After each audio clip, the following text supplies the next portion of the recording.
Bonjour à toutes et à tous et bienvenue dans Actuel, magazine pour qui le 8 mars est la défense des droits des femmes, c'est toute l'année. Au sommaire de ce numéro, elles ont subi l'enfer et l'esclavage sexuel sous l'organisation de l'État islamique. Certaines yézidis ont réussi à s'enfuir et témoignent pour que leurs sœurs encore captives ne soient pas oubliées. Aux États-Unis, une web-série met en scène des femmes des minorités ethniques et religieuses foncièrement libres, aimant l'art et le sexe. Son titre Brown Girls. Ingrid Terwat de Courrier International nous en dira plus sur cette œuvre féministe. Et pour finir, direction Ouagadougou, au Burkina Faso, où le festival de cinéma panafricain, le FESPACO, a mis les femmes du continent à l'honneur avec le film Frontières notamment. Mais pour commencer, direction l'Allemagne, à la rencontre de réfugiés yézidis, cette minorité religieuse présente en Syrie et en Irak, victime des combattants djihadistes. Aujourd'hui, elles racontent leur calvaire. L'endroit où elles sont logées reste tenu secret. Erlas et plusieurs autres jeunes filles ont été emmenées ici, à quelques heures de route de Stuttgart. Ces yézidis fuient les djihadistes de l'organisation État islamique, des djihadistes qui les ont retenues en otage et ont abusé d'elles. Erlas, aujourd'hui âgée de 16 ans, a été prisonnière 152 jours. À sa 4e tentative, elle a réussi à s'échapper et est aujourd'hui prise en charge par les autorités allemandes. من كثر ما عذبني غمت من الوعي مرتين أسيح صديقاتي أقولهم تعالوا انقذوني تعالوا أسيح العالم أقول يا عالم تعالوا انقذونا نحن أطفال نحن محتاجين فما حدا كان يرد ولا حتى لهسه حدا دا يحس بينا بعد ما اغتصبني ما خرجوا ما سوى بيا خلونا بهداك المنزل 28 أيام كل يوم إهانة واغتصاب كل يوم. Une autre jeune fille avec qui elle a été retenue en otage n'a, elle, pas survécu. قلنا لهم ليش هاي شبيها ليش هيجي قالوا نحن اغتصبناها تزوجناها فهي ما تحملت توفت ما أدري كم شخص راحوا عليها. Erlas et les autres ont été capturés il y a 2 ans dans la région de Sinjar en Irak. La plus jeune de ces esclaves sexuels n'était âgée que de 9 ans.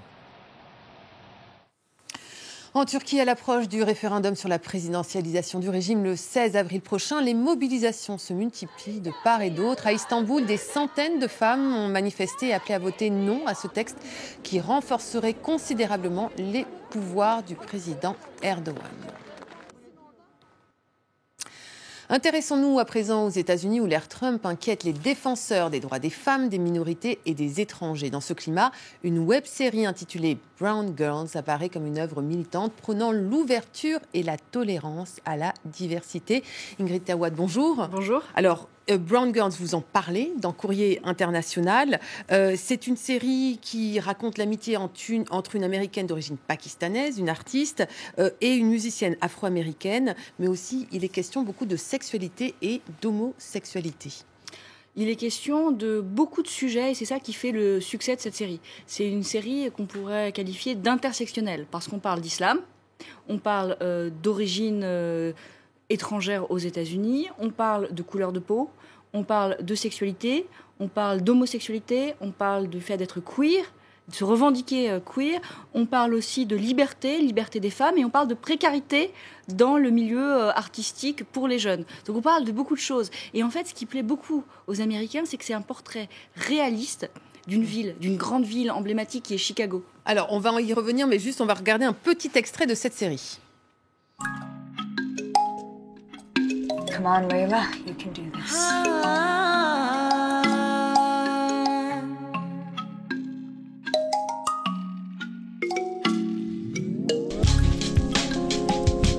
A little shy sometimes, a little quiet, but I'm working on it.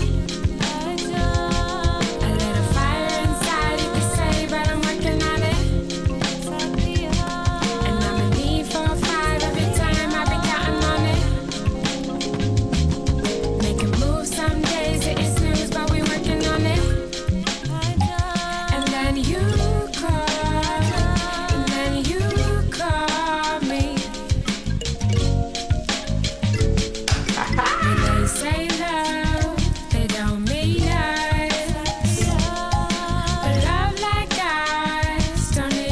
lost.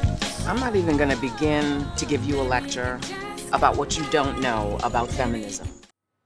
Alors l'intention de la réalisatrice Fatima Ashgar, c'est de casser les codes et de mieux refléter la réalité de la société américaine. C'est ce que vous disiez tout à l'heure. Est-ce que c'est pas quand même une minorité des Américains qui peuvent se retrouver dans cette série ? Sans doute qu'il y a une minorité de gens qui sont à la fois noirs américains, hyper libres, féministes et musiciens, mais c'est pas le propos.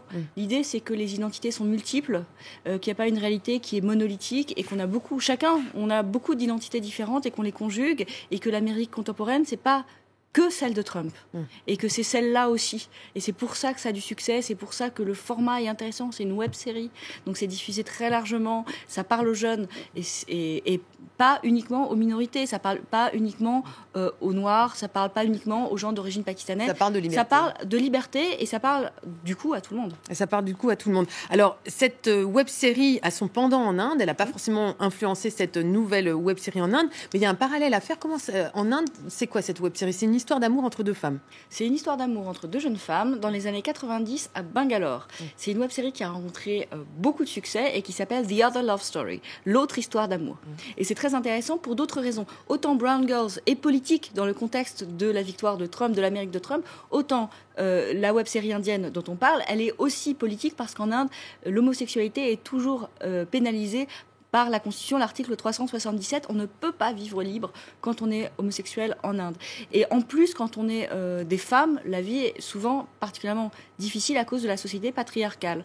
Donc il y a vraiment quelque chose d'intéressant. Et c'est ce qu'on trouve aussi dans cette web-série indienne, c'est la même volonté de réalisme, de traiter des choses intimes de la vie des femmes de façon loin du sensationnalisme, presque avec tendresse, et parler de réalité, de villes, de grandes villes, mais de la classe moyenne, de la petite classe moyenne. Donc c'est ça, c'est ce côté très juste, très près des gens que permettent les web-séries aussi, qui est intéressant.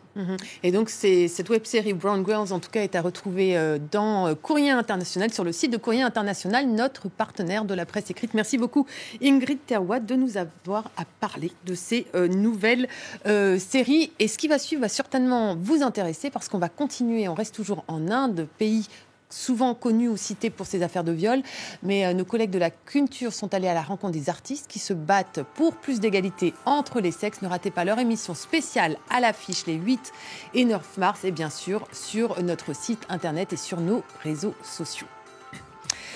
Et pour finir, je vous propose de partir à Ouagadougou, Burkina Faso, où le FESPACO, le Festival du cinéma panafricain, a mis les femmes à l'honneur avec le film Frontières, notamment.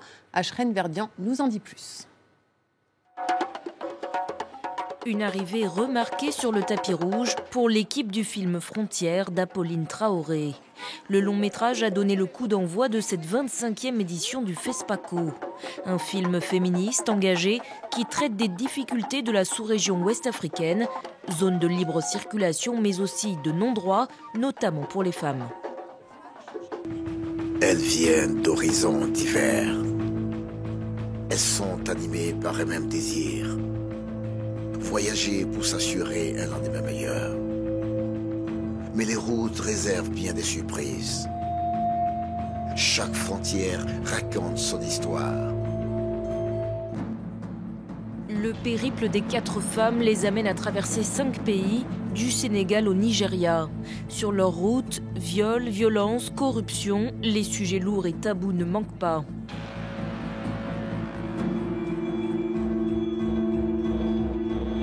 On parle beaucoup dans notre cinéma et dans le monde de ces voyages entre l'Afrique vers l'Europe, mais même cette circulation dans la sous-région est aussi un gros problème dont personne n'en parle. Donc il était important pour moi de parler de ce problème-là, ça c'est un, et de parler de courage de ces femmes qui bravent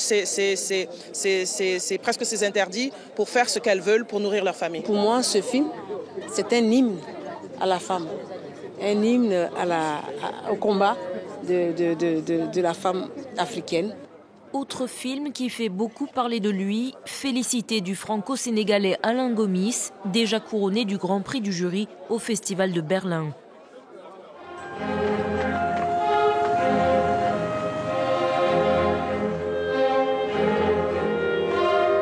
Soko Fouti, Bissoto Salé, opération. Le Le portrait d'une chanteuse de bar congolaise qui cherche à tout prix à récolter de l'argent pour faire soigner son fils, victime d'un accident de moto. On a voulu raconter une histoire pour parler un peu de la difficulté quotidienne de cette femme qui se bat pour son quotidien et qui est une femme droite et digne. C'était un film pour nous sur la dignité. Félicité et Frontières, 2 films sur le quotidien de nombreuses femmes africaines, trop souvent oubliées par le cinéma du continent. Voilà, c'est la fin de cette émission. Merci à toutes et à tous de nous avoir suivis. En cette semaine du 8 mars, voici quelques ouvrages de référence que l'équipe d'Actuel a choisis pour vous. Le dictionnaire des féministes en France du 18e au 21e siècle, sous la direction de Christine Barr, chez PUF. Également, Tu seras une femme, guide féministe pour ma nièce et ses amis de Anne-Cécile Maillefer aux éditions Petit Malin. Et enfin, la Déclaration des droits des femmes illustrée, aussi bien celle des Nations Unies sur l'élimination des discriminations à l'égard des femmes que celle de la citoyenne par Olympe de Gouges aux éditions du Chêne. Voilà, cette semaine, vous savez, un peu partout à travers le monde ont lieu des événements nombreux pour défendre le droit des femmes. N'hésitez pas à nous faire part de ceux que vous organisez ou qui ont lieu près de chez vous et nous les relayerons sur nos réseaux sociaux. À très vite sur la toile.